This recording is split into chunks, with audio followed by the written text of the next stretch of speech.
So my name is Ryan.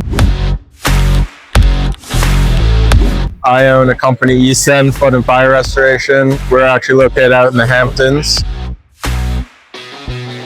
We've been in business for about 7 months now. I've been working with Ironclad the whole time. They've been fantastic. They've really helped me get my business off the ground. Started out in January. We've done about 15 jobs already, most of them coming in through Google. So it's really been great. And it's been a great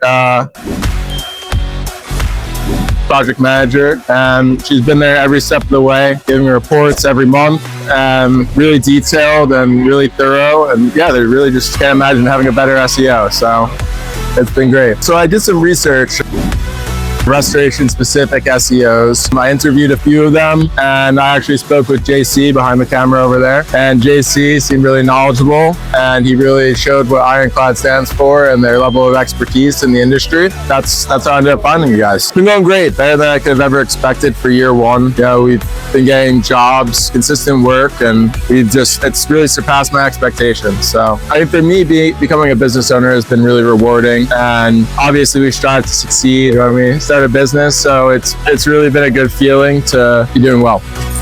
I would say that they're great. I mean, I can't imagine that I would have gotten this far in this many jobs without you guys. So I really appreciate all the help, and I would say give Ironclad a chance.